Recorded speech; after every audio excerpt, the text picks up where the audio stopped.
بسم الله الرحمن الرحيم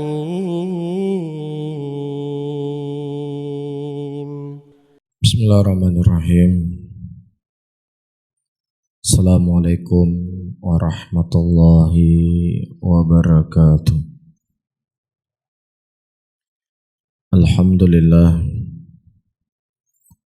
Alhamdulillahi hamdan katsiran tayyiban mubarakan fih mubarakan alaih kama yuhibbu rabbuna wa yarda. Wa usalli wa usallim ala nabiyina al-karim Muhammadin wa ala alihi wa ashabihi wa man tabi'ahum bi ihsanin ila yaumiddin. Saudara-saudaraku kaum muslimin dan kaum muslimat rahimani wa rahimakumullah, kita lanjutkan kembali pembahasan kita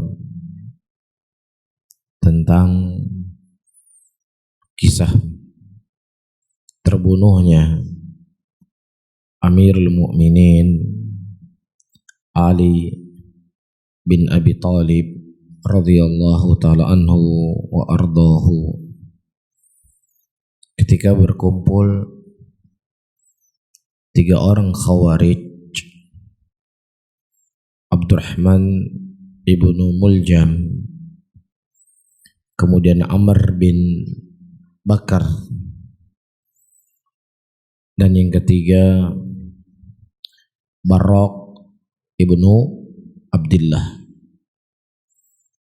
yang mana Abdurrahman bin Muljam berkata,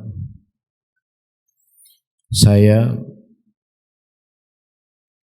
akan membunuh Ali bin Abi Thalib. Sementara Amr bin Bakar, dia berkata, saya akan membunuh Amr bin As. Sementara Barok bin Abdullah, dia berkata, aku akan membunuh Muawiyah bin Abi Sufyan. 3 orang sahabat yang mulia, Ali bin Abi Thalib, Muawiyah bin Abi Sufyan, dan Amr bin As, ternyata ini dianggap musuh yang paling berbahaya dari kalangan ahlul bidah, ahlul ahwa, orang-orang Khawarij. Ini telah kita baca pada pertemuan yang lalu. Ya, kita lanjutkan. Fa amma ibnu Muljam fasara ila al-Kufah fadakhalaha. Pada waktu itu Ali bin Abi Thalib radhiyallahu taala anhu tinggal di Kufah, sehingga Abdurrahman bin Muljam masuk ke Kufah. Wa katama amruhu hatta an ashabihi minal khawarij alladzina hum biha. Tetapi dia menyembunyikan rencana busuknya untuk membunuh Ali bin Abi Thalib dari sesama teman semanhaj dengannya. Thumma dhamma ilaihi rajulun min Taimi Ribab yuqalu lahu Wardan. Kemudian dia mengajak 2 orang laki-laki untuk ikut terlibat membunuh Ali dari kalangan Khawarij. Yang pertama bernama Wardan, ya, dan laki-laki satunya bernama Syabib ibnu Bajarah al-Ashja'i al-Haruri. Berapa orang? 3 orang. 2 orang yang membantu Abdurrahman bin Muljam. Faja'a haula'i thalathah wa hum mustamiluna ala suyufihim. Berangkatlah mereka 3 orang ini dalam keadaan mereka sudah menyiapkan pedang-pedang yang terhunus. dan sudah ditaburi racun selama 40 hari. Racun ditaburi, besok taburi lagi, ditaburi lagi. Sebagian riwayat menyebutkan sampai 40 hari dia menaburkan racun. Fajalasu muqabil suddah allati yakhruju minha Ali. Dan mereka duduk di situ tepat di depan pintu di mana Ali bin Abi Thalib radhiyallahu taala anhu akan keluar. Falamma kharaja, ketika Ali keluar, karena dia sudah tahu waktu keluar Ali di pagi hari itu ketika akan berangkat salat subuh. Karena Ali akan mengimami muslimin untuk salat. Jelas? Ya. Falamma kharaja ja'ala yunhidun nas minan naum ila shalah. Dan ketika Ali bin Abi Thalib keluar, beliau mulai untuk membangunkan orang untuk salat. Ali berkata, "As-salah, as-salah." Ali membangunkan orang-orang untuk bangun salat subuh. Ya. Fathara ilaihi syabib bis-sayf. Fadarrabahu fawaqa fit taq. Kemudian datang Syabib, dia menghunuskan pedangnya dan waktu itu terkena ya wajahnya Ali bin Abi Thalib radhiyallahu taala anhu. Dan kemudian dia membunuh. Kemudian datang Abdurrahman bin Muljam dengan pedangnya ya, dan kemudian dia juga menghunus Ali bin Abi Thalib radhiyallahu taala anhu wa arda. Dan ini para hadirin dan hadirat yang dimuliakan oleh Allah, sering kita sampaikan di zaman Nabi SAW,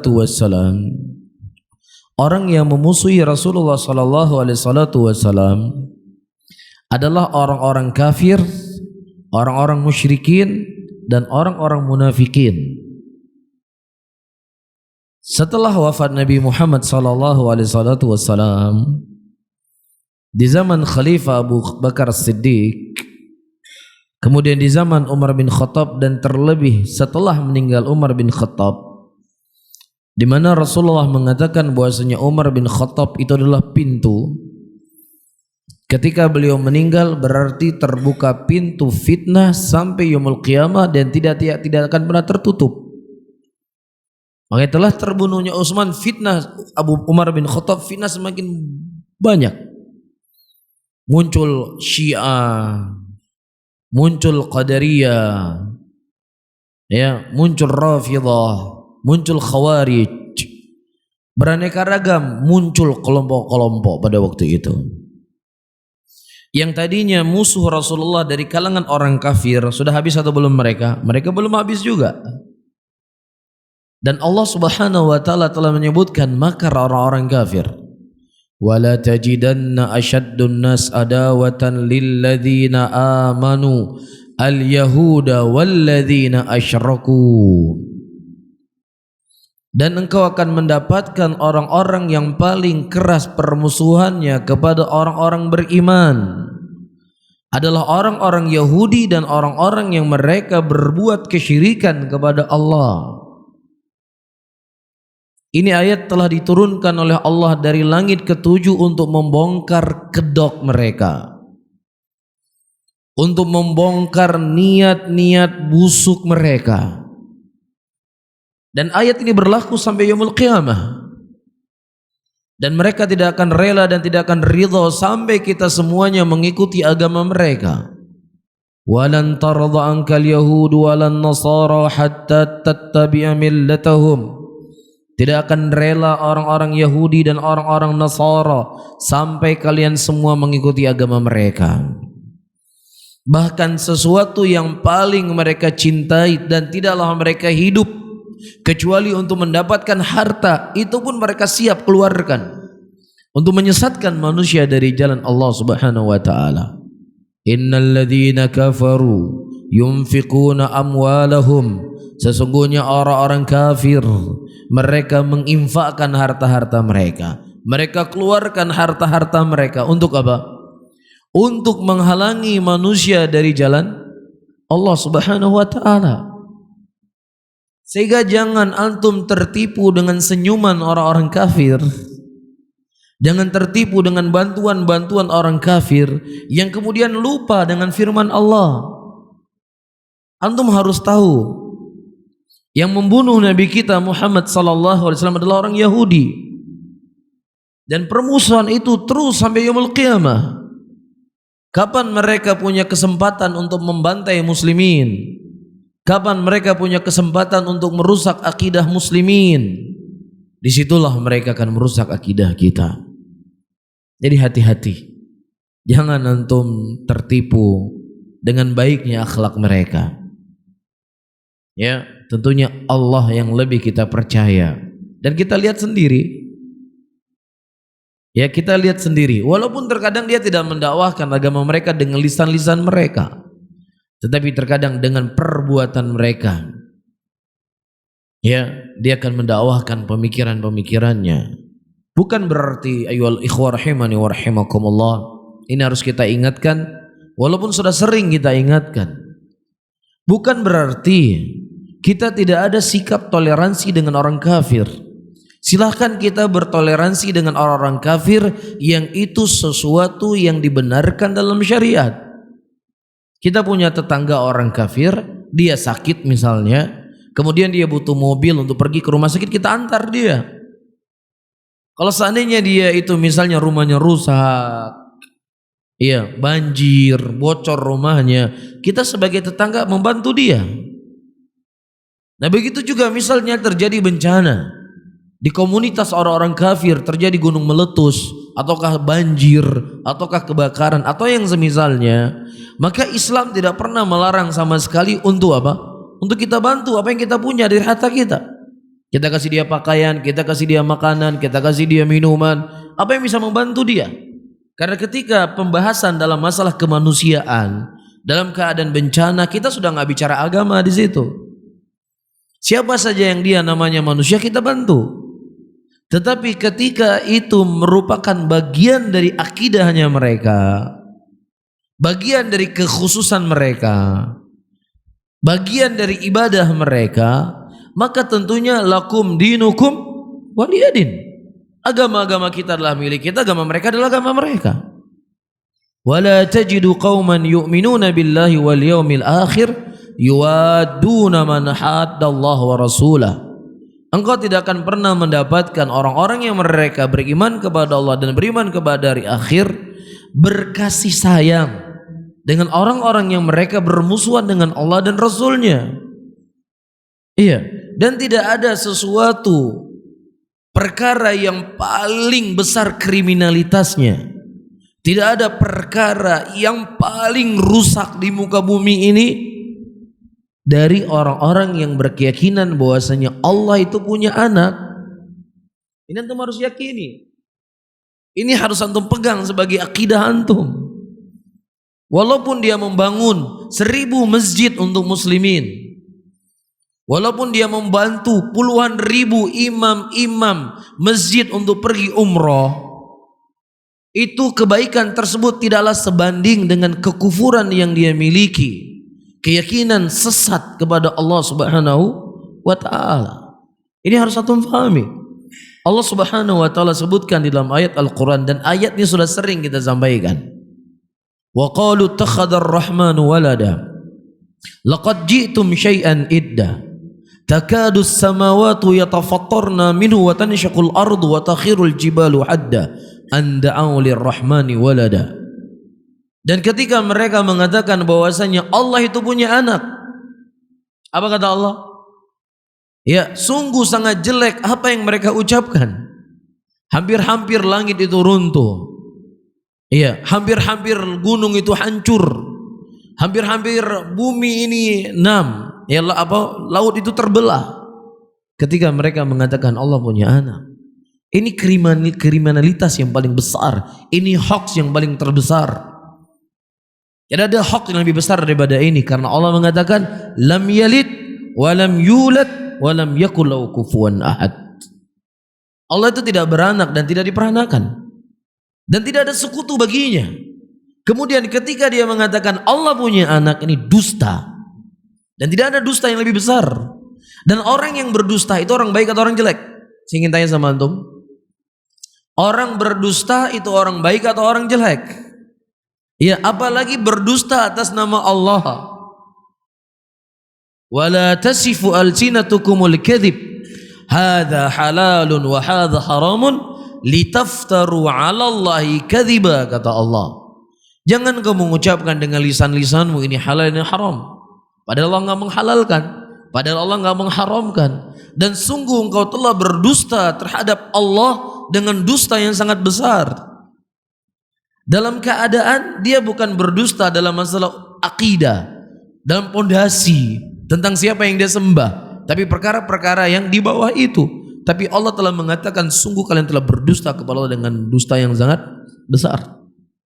Ini musuh yang satu yang dihadapi oleh Rasul, dan kemudian musuh ini juga dihadapi oleh para sahabat Rasulullah sallallahu alaihi wasallam. Ditambah dari kalangan apa? Ahlul bidah. Ditambah dari orang-orang ahlul ahwa yang ibadahnya itu kalah sahabat Rasulullah, yang salatnya kalah sahabat Rasulullah sallallahu alaihi wasallam. Ya, sebagaimana disebutkan dalam hadis. Bahkan ayyuhal ikhwah, sebagaimana telah kita nukilkan pada pertemuan yang lalu, ketika Abdurrahman bin Muljam mau dieksekusi, dipotong tangannya, dipotong kakinya, ditusuk matanya, dia tidak bergeming. Tetapi ketika lidahnya akan dipotong, disitulah dia menjerit. Dia berkata, akhsha an a'ish sa'atan la adhkurullahu fiha. Aku takut, khawatir sekali. Aku hidup di dunia ini sesaat dalam keadaan aku tidak bisa menyebut nama Allah. Siapa ini yang mengucapkannya? Pembunuh Ali. Jadi bukan orang yang enggak sholat, bukan orang yang enggak beriman kepada Allah. Bahkan lidahnya itu selalu basah menyebut nama Allah. Kalau kita mau jujur, antum yang sudah ikut pengajian, paling kita berzikir kan selesai sholat kan? Ya enggak? Selesai sholat udah selesai, enggak ada lagi zikir. Nah kalau Abdurrahman bin Muljam ini setiap saat di lisannya Allahu Akbar, Astaghfirullah, La ilaha illallah, Alhamdulillah. Siapa yang enggak tertipu? Siapa yang tidak tertipu dengan manusia yang seperti ini? Lidahnya basah dengan zikrullah. Tetapi dia inilah yang berencana membunuh Ali dan dilakukan. Makanya telah saya isyaratkan pada pertemuan yang lalu, jangan salah langkah dalam hijrah. Sebelum dia mengenal agama, sebelum dia ikut pengajian, yang terkadang meninggalkan sholat, sebagaimana keadaan kebanyakan manusia hidup. Dia yakin yang namanya pembunuhan itu dosa. Dia yakin yang namanya pembunuhan itu perbuatan zalim. Dia yakin yang namanya pembunuhan itu dosa besar. Kemudian ketika salah hijrah, salah dalam berguru dalam mengambil agama, akhirnya membunuh itu jadi ibadah. Bisa dipahami? Membunuh jadi ibadah, membunuh jadi ketaatan, membunuh dianggap sebagai jihad.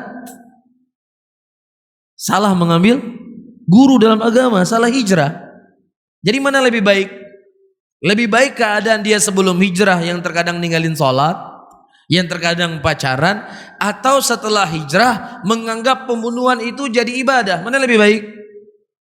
Dua-duanya tetap tidak baik. Namun yang satu masih dianggap lebih baik karena ada kemungkinan untuk bertaubat. Faham di sini? Datang sebuah riwayat hadis dan hadisnya tidak sahih dari Rasulullah sallallahu alaihi wasallam, namun sering dinukilkan oleh para ulama dan juga sering saya sampaikan.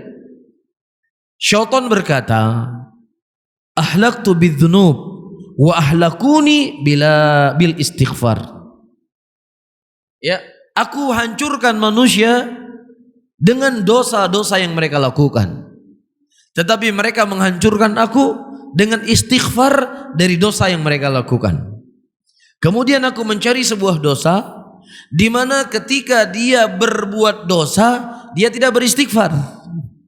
Ketika dia berbuat dosa, dia meyakini itu sebagai ibadah. Apa itu namanya? Kebid'ahan. Paham di sini? Dia kan membunuh kan? Saya kemarin contohkan, saya ulangi kembali. Ada orang membunuh. Kita hampir setiap hari ini mendengar orang membunuh. Naudzubillah. Anak umur 5 tahun dibunuh, umur 15 tahun dibunuh. Hampir setiap hari kita mendengar berita pembunuhan. Dan setiap orang yang membunuh ketika ditangkap, semuanya menyesal. Semuanya menangis. Paham? Menangis semuanya. Kenapa? Karena dia membunuh itu bukan karena keyakinan bahwasanya membunuh itu adalah halal. Tapi dia membunuh karena emosi yang begitu memuncak, akhirnya dia tidak bisa mengontrol dirinya, yang kemudian dia mengaku kesalahan apa yang dia buat. Tetapi orang yang membunuh dikarenakan kebid'ahan, membunuh dikarenakan syubhat, yang ini adalah jihad, yang ini merupakan ibadah. Abdurrahman bin Muljam, nanti kan kita baca. Ketika dia membunuh Ali, apakah dia bertobat? Dia tidak bertobat. Dia semakin yakin apa yang dia lakukan adalah ibadah. Dan para pengikutnya, ya, para pengekornya, ya, memuji Abdurrahman bin Muljam dengan pujian yang luar biasa. Orang dibunuh kok dipuji? Itulah kebid'ahan. Iya, sebagaimana disebutkan oleh Imran bin Hittan, ya darbata min taqi ma arada biha illa liyuballigha dzil arsy ridwana. Wahai orang yang membunuh Ali, yang dibangun di atas ketakwaan membunuh, yang dia mengharapkan sesuatu yang dia itu inginkan adalah ridhonya Allah Subhanahu wa taala. Membunuh bagian dari ketakwaan, membunuh mencari ridhonya Allah. Bahaya enggak? Bahaya tidak para hadirin? Iya, bid'ah itu jauh lebih berbahaya daripada maksiat. Karena orang ketika berbuat bid'ah dia enggak yakin kalau dia buat itu dosa, tapi dia meyakini itu adalah ketaatan. Makanya Rasulullah mengatakan dalam hadisnya, la yaqbalullahu taubata ahlul bid'ah hatta yada bid'atahu. Allah tidak menerima taubatnya ahlul bid'ah sampai dia meninggalkan kebid'ahannya. Maksudnya dijelaskan oleh para ulama, orang yang berbuat bid'ah itu sulit untuk bertaubat. Karena dia yakin itu ketaatan. Gimana saya mau taubat? Saya sedang beribadah sama Allah. Kok disuruh taubat? Faham ya? Jadi orang-orang yang waktu itu berbuat bid'ah di zaman Abdullah ibn Mas'ud diingkari oleh Abdullah ibn Mas'ud. Apa kata mereka? Wahai Abu Abdurrahman, kami menginginkan ini kebaikan, kami nggak ingin kejelekan. Kok disuruh kami bertobat? Bisa difahami? Nah begitu juga dalam hal yang seperti ini. Makanya di antara prinsip dakwah Ahlus Sunnah, kita tidak hanya mengajak orang hijrah dari pacaran nggak pacaran, dari ngumbar aurat nutup aurat. Iya, dari suka dengan musik sekarang dengar baca Quran. Iya, yang tadinya suka clubbing sekarang sering di masjid. Bukan hanya sebatas itu hijrah yang kita ajak. Ini juga bagian yang harus kita mengubah diri kita. Tetapi juga maknanya merubah dari akidah yang menyesatkan, dari akidah yang fasidah kepada akidah yang sahihah. Ini kita ajak muslimin. Jadi jangan sampai keluar dari lubang buaya masuk ke dalam lubang singa. Bisa difahami di sini? Jelas ya? Jadi jangan sampai, saya ulangi kembali, setelah hijrah membunuh itu jadi apa? Jadi ibadah. Kan bahaya kan? Yang tadi yakin bunuh itu haram, sekarang jadi ibadah. Maka hati-hati dalam berhijrah. Jangan sembarangan dalam memilih guru. Ya, dan ini bukan sikap ekstrim. Ini bukan sikap untuk menang diri sendiri. Iya. Disebutkan dalam Kitabus Sahih. Kisah ini sudah sering saya dengar, cuman kita ulang-ulang kembali. Kisah siapa? Salman Al-Farisi. Ketika Salman Al-Farisi berubah dari agama Majusi, berpindah kepada agama Nasrani, ya, kemudian dia pindah ke negeri Syam untuk menuntut ilmu dari pendeta-pendeta di negeri Syam, karena waktu itu berasal agama Nasrani di negeri Syam. Di awalnya dia mendapatkan guru yang curang, guru yang pembohong. Dia memerintahkan orang bersedekah, dia tidak bersedekah. Akhirnya dia dapat seorang pendeta yang baik. Ketika dia mendapatkan pendeta yang baik, dia meminta wasiat ketika pendeta tersebut mau meninggal. Wahai guruku, siapa yang bisa aku ambil ilmu setelah kematian engkau? Gurunya mengatakan, datangilah si fulan, sesungguhnya dia berjalan sama seperti jalanku. Padahal pendeta kan banyak di sana. Ini pusatnya agama Nasrani. Pendeta ribuan pendeta di sana. Tetapi yang ditunjuk hanya satu orang saja, yang berada di Hims pada waktu itu. Kemudian Salman Al-Farisi datang lagi ke pendeta tersebut. Setelah datang ke pendeta tersebut, ya, ketika dia akan meninggal, Salman berkata kembali, "Wahai guruku, siapa yang bisa engkau berikan wasiat kepadaku setelah engkau meninggal? Di mana aku menuntut ilmu?" Kata pendeta tersebut, "Datangilah si fulan, sesungguhnya dia berjalan sama seperti jalan kedua sahabat aku dan sahabatku yang telah meninggal tadi." Dia datang ke pendeta yang terakhir. Ketika pendeta tersebut mau meninggal, dia katakanlah lagi, "Ya guruku, di mana aku bisa mengambil ilmu setelah kematianmu?" Kata gurunya, "Sudah tidak ada satupun lagi pendeta yang berjalan seperti jalannya aku dan kedua sahabatku." Yang lainnya pendeta yang mana? Kan banyak pendeta di Syam kan? Pendeta apa? Pendeta yang mengubah agama Nabi Isa, yang dikurang-kurangi, ya pendeta alul bidah lah ya bahasanya gitu ya. Pendeta alul bidah di zaman itu nggak ditunjuk mereka. Ya, kemudian kata pendeta ini, datanglah sebuah tempat yang di mana ya di sana akan datang nabi di akhir zaman. Berimanlah kamu dengan dia, sifatnya begini dan begini. Akhirnya Salman Al-Farisi untuk bertemu dengan Rasulullah, beliau siap membudakkan diri beliau agar bisa bertemu dengan Nabi Muhammad. Nah, kalau seandainya dia belajar dengan pendeta-pendeta yang lainnya, ditunjukkan gak sama Rasulullah? Gimana dia menunjuki kepada Rasul? Agamanya sendiri sudah diubah-ubah. Kepada Nabi Isa saja dia gak merasa puas, ditambah-tambah. Bagaimana lagi dia akan ditunjuki kepada Rasul? Bisa difahami? Siap dia memudahkan dirinya. Kemudian dia datanglah ke kota Madinah. Kemudian dia melihat dengan seksama, betul enggak? Jangan-jangan ini Nabi jadi-jadian. Kan begitu? Diselidiki oleh Salman Al-Farisi. Dari informasi yang diberikan oleh gurunya, bahwasanya Rasulullah sifatnya begini, dan sifatnya begini. Setelah beliau memastikan kalau itu benar-benar Rasulnya Allah sallallahu alaihi wasallam, Salman memeluk Rasulullah sallallahu alaihi wasallam sambil beliau menangis. Perjalanan hijrah, mencari guru yang betul-betul akidahnya apa? Lurus. Karena insya Allah kita akan disampaikan kepada jalan yang lurus pula. Bisa difahami ya? Dan ini bukan, saya ulangi kembali, bukan ekstrim.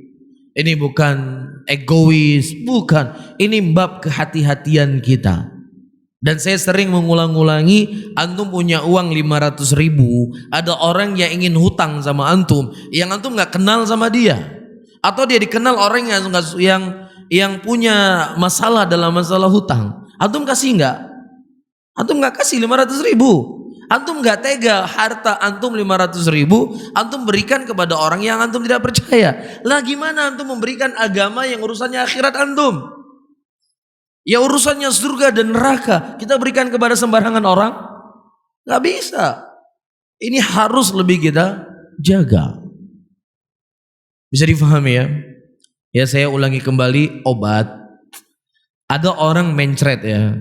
Kan obat pagi kasih obat mencret, siang obat mencret, malam obat mencret, kan begitu. Kalau besok mencretnya belum sembuh, obat mencret lagi dikasih kan? Kan nggak mungkin dikasih obat pusing misalnya, ya kan? Tetap obat mencret. Jadi ketika penyakit hal seperti ini banyak tersebar di masyarakat, maka obat ini harus sering dimunculkan. Ya, kalau enggak kita kasih obat, nantinya kumat lagi. Bisa difahami? Ya kita bisa kumat, orang juga bisa kumat. Jadi harus diingatkan bagaimana seseorang ketika hijrah bukan hanya hijrah dari hal-hal yang haram, tetapi hijrah juga dari bentuk akidah. Rasulullah sallallahu alaihi wasallam menyebutkan dalam hadisnya, al-muslimun man salimal muslimuna min lisani wa yadi, al-muhajiru ma hajara nahallahu anhu. Orang yang muslim, orang muslimlah orang yang terjaga, muslim yang lainnya dari lisannya dan dari tangannya. Dan orang yang berhijrah adalah orang yang mereka meninggalkan apa yang dilarang oleh Allah. Apakah Allah hanya melarang pacaran saja? Apakah Allah hanya melarang zina saja? Apakah Allah hanya melarang untuk seseorang itu berkata jelek saja? Tidak. Allah bukan hanya melarang durhaka sama orang tua. Allah haram kepada kita syirik. Allah haramkan kepada kita penyimpangan. Allah haramkan kepada kita kebidaan. Allah haramkan kepada kita pemikiran-pemikiran yang menyimpang. Jadi bukan hanya zina saja yang diharamkan oleh Allah. Jadi kita ingin hijrah. Hijrah yang sebenar-benarnya hijrah yang diinginkan oleh Nabi SAW, dan itu yang kita doa dan memohon kepada Allah agar Allah selalu memberikan apa? Kepada kita taufik dan hidayahnya, dan juga kepada saudara-saudara kita muslimin. Kemudian ayyuhal ikhwah rahimani wa rahimakumullah, fasala damuhu ala lihiyatihi radhiyallahu ta'ala anhu, karena memang dipukul di bagian wajah, bercucuranlah darah Ali bin Abi Thalib radhiyallahu ta'ala anhu. Di mana? Di jenggot beliau. Dalam keadaan berdarah badan beliau, dalam keadaan beliau menanggung rasa sakit. Antum lihat Abdurrahman bin Muljam, dia berkata, la hukma illa lillah, tidak ada hukum kecuali hukumnya Allah. Masya Allah. Sedang membunuh, sedang berbuat kezaliman, ayat Quran yang muncul di kepalanya, di mulutnya. Ini kan luar ajib ini orang. Sedang membunuh, Ali sedang kesakitan. Dia mengatakan la hukma illa lillah, tidak ada hukum kecuali hukumnya Allah. Laisa laka ya Ali wa li ashabik, dan tidak ada pada engkau wahai Ali, dan juga tidak ada pada sahabatmu orang-orang yang berhukum dengan hukum Allah. Jadi Ali bin Abi Thalib yang dijamin masuk surga, ya, yang Rasulullah mengatakan Ali min ahlil jannah. Ya, Rasulullah mengatakan i'tini bi rajulin yuhibbuhullah. Nah, datangkan kepada saya seorang laki-laki yang Allah mencintainya dan dia mencintai Allah. Siapa yang didatangi? Tiba-tiba Ali yang didatangi oleh Rasul sallallahu alaihi wasallam besok. Ya, kita sekarang berbuat baik karena orang melihat kita itu, atau ketika karena Allah masih menutup aib kita. Makanya orang menganggap kita orang baik. Orang menganggap kita ini orang soleh karena dosa yang kita buat tidak berbau. Karena Allah itu satir, maha menutupi kesalahan dan dosa hamba-hambanya. Makanya kita dianggap baik sama orang.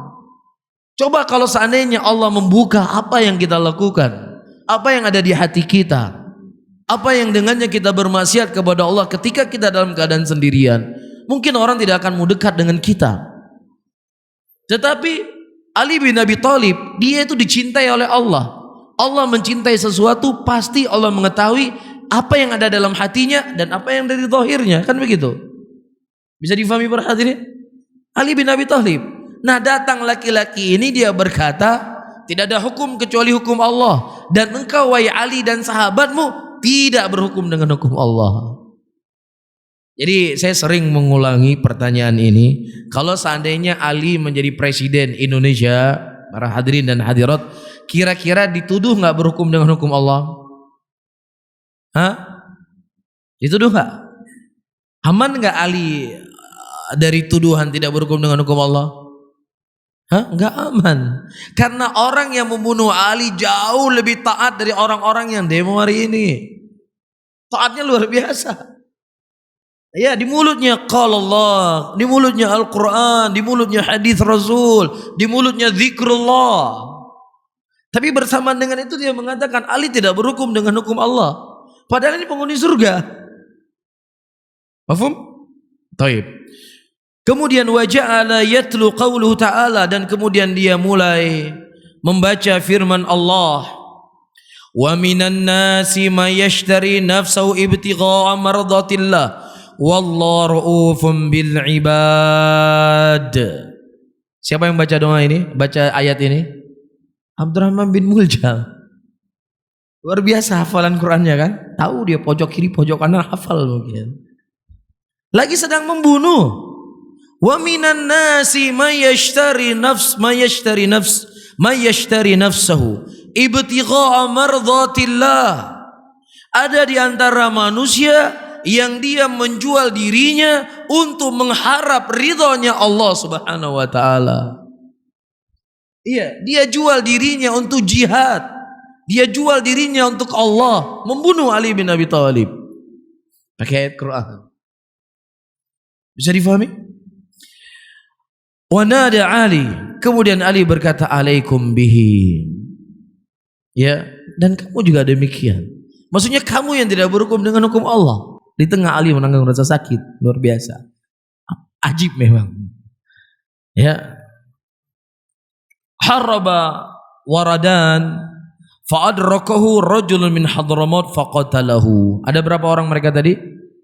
Nah, coba sebut. Satu siapa? Abdurrahman bin Muljam. Yang kedua Syabib. Yang ketiga siapa? Yang ketiga siapa?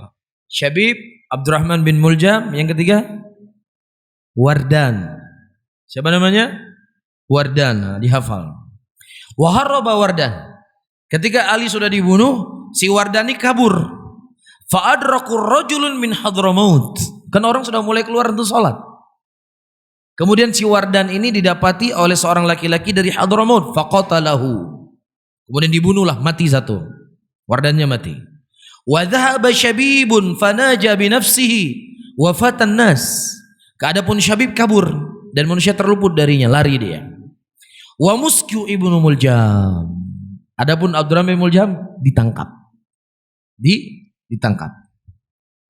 Wa qaddama Ali Ja'dah ibnu Hubairah ibnu Abi Wahab fasala bin nas. Di tengah beliau menanggung rasa sakit, Ali bin Abi Thalib masih berfikir untuk salat. Akhirnya beliau memerintahkan Ja'dah bin Hubairah bin Abi Wahab untuk menjadi imam menggantikan posisi beliau. Ini ke posisi genting, tetap sholat nggak boleh tinggal. Tetap sholat yang difikirkan oleh siapa? Oleh Ali bin Abi Thalib. Fasala bin nas salat al-fajr, kemudian salatlah manusia. Wa humila alayya ila Ali ila manzilihi. Kemudian Ali bin Abi Thalib tidak meninggal di tempat Ali. Beliau dibawa ke rumah beliau. Wa humila ilaihi ibnu Muljam, dan juga ibnu Muljam dibawa di hadapan Ali. Fa'auqafa baina yadayhi wa maktufun. Kemudian Abdurrahman bin Muljam diperdirikan di depan Ali dalam keadaan tangannya terikat. Qabbahullah, semoga Allah mencelakakan dia. Faqala lahu, kemudian Ali berkata kepadanya, ya ai aduwallah, wahai musuhnya Allah, alam ahsin ilaik, bukankah saya telah berbuat baik kepadamu? Kurang baik apa saya sama kamu? Kata Ali. Qala bala, iya, kebaikan engkau tidak kami ingkari wahai Ali, tidak kami ingkari. Qala fama hamalaka la hadza? Ya, apa yang mendorong kau membunuh saya? Kata Ali. Apa salah saya? Ya, apakah saya pernah menzalimi Anda? Pernahkah saya tidak memberikan gaji kepada Anda? Mungkin kurang lebih begitu pertanyaannya. Apa kata si laki-laki Ibnu Muljam ini? Kira-kira kalau antum di posisi Ibnu Muljam, kira-kira nyesal enggak? Nyesal enggak? Hah? Nyesal. Kalau nyesal antum masih punya fitrah. Tapi kalau antum sudah ikut kelompok-kelompok model seperti ini, enggak bakal nyesal. Ya, divonis hukum pancung, tok, diketok kepala sama hakim. Senyum dia. Difoto. Masya Allah, begitu kuat dia, tegar, tetap senyum walaupun divonis mati. Jangan tertipu, Abdurrahman bin Muljam lebih hebat daripada dia. Dan itulah keyakinan yang sesat. Keyakinan sesat. Bisa difahami? Taib. Kemudian apa kata dia? Perhatikan jawabannya. Syahadtuhu arba'ina sabahan wa sa'altu Allah ayyaqtula bihi syarru khalqihi. Apa yang mendorong kau membunuh saya? Kata Ali. Kata dia, saya telah mengasah pisau selama 40 subuh dan saya taburi racun di situ. Dan saya meminta kepada Allah agar Allah membantu saya, agar Allah menolong saya untuk membunuh makhluk yang paling jelek di muka bumi ini. Siapa itu maksudnya? Ali bin Abi Thalib. Di sana ada munafikun, ada musyrikun, ada kuffar, ada Yahudi. Tetapi yang mereka arahkan adalah Ali bin Abi Thalib. Ini manusia yang paling jelek. Fama asbaha laila bil bari'ah. Begitu sama malam ini dengan malam yang lalu, ayyuhal ikhwah. Mereka siap menyambut Yahudi, memberikan jalan selebar-lebarnya kepada Syiah. Mereka siap mencium tangan Paulus. Tapi kepada Ahlus Sunnah mereka sangat benci. Dan ini bukan barang baru. Ini bukan sesuatu yang baru. Ini sudah terjadi di zaman salaf. Ya, di mana Ibnu Muljam berkata, aku meminta tolong kepada Allah untuk membunuh manusia yang paling jelek di muka bumi ini. Menantu Rasul sallallahu alaihi wasallam. Maka ternukilkan oleh Al-Imam As-Sabuni dalam kitab Aqidati Salaf Ashabil Hadis bahwasanya ahlul bidah adalah orang yang paling membenci kepada ahlul athar. Bisa difahami? Nah. Kemudian ya ikhwan rahimani wa rahimakumullah, faqala lahu Ali, wala uraka ila maqtulan bihi wala uraka ila min syarrin khalqihi. Dan aku tidak memandang kau juga akan terbunuh dengannya. Dan juga aku memandang kau adalah sejelek-jelek makhluknya Allah. Dan Ali benar, Rasul sendiri yang mengatakan. Ya enggak? Sejelek-jelek manusia di kolong bumi ini siapa? Orang Khawarij. Yang mereka menghalalkan darah muslimin. Kemudian kata Ali bin Abi Thalib, in mittu faqtuluh. Kalau seandainya saya mati, kata Ali, bunuh dia. Qisas. Wa in ishtu, kalau seandainya aku hidup, fa ana a'lam kaifa asna bihi. Saya yang lebih tahu apa yang saya buat kepada dia ini. Bisa dipahami? Saya lanjut ya sedikit enggak apa-apa ya, biar selesai masalah. Takutnya nanti hilang minggu depan, hilang momennya. Ya. Walamma ihtudira Ali ja'ala yukthiru min qaul la ilaha illallah la yantik bi ghairiha.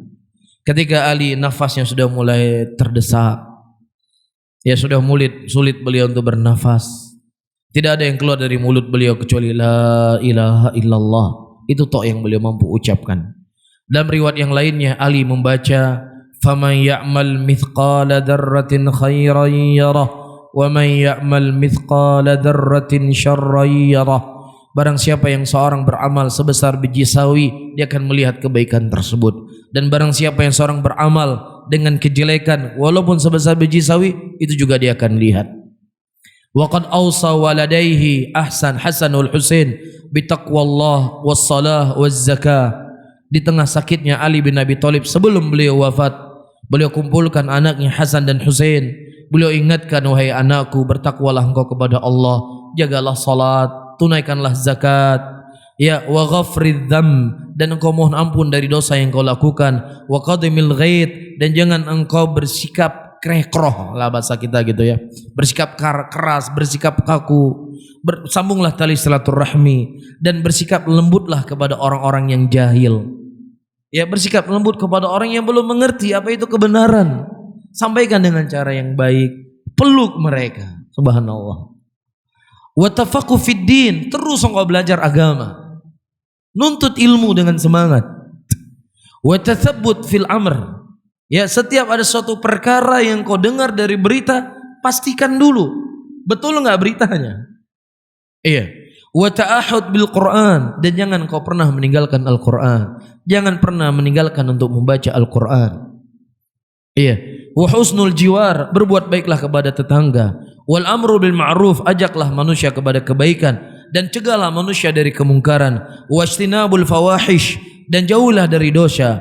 Wa wassahuma bi akhiha hima Muhammad bin Hanafiyah, dan juga mewasiatkan jaga adik engkau Muhammad bin Hanafiyah. Dan juga Ali memberikan wasiat kepada keduanya, yu'azzimuhuma wa la yaqta' amran dunahuma, wa kataba dzalika kullu fi kitabin wasiyati radhiyallahu anhu. Dan itu ditulis oleh Ali dalam wasiat beliau. Luar biasa. Begitulah sahabat Rasulullah, tidak keluar dari mulut mereka, di tengah mereka menanggung rasa sakit, kecuali perkara-perkara yang baik yang dia wariskan kepada anak-anaknya. Orang seperti ini dianggap apa? Kafir. Tapi saya baca sedikit lagi. Ayyuhal ikhwah rahimani wa rahimakumullah. Ya. Tadi kan 3 orang ya, 3 orang Khawarij berkumpul kan. Nah sekarang Muawiyah bin Abi Sufyan berhasil nggak dibunuh?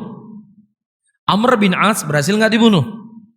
Kalau Ali berhasil dibunuh kan? Nah disebutkan di sini ayyuhal ikhwah, wa kharajal Barraq lil Muawiyah fi salatil fajr fadarabahu walakin asabahu wa lam yaqtulhu.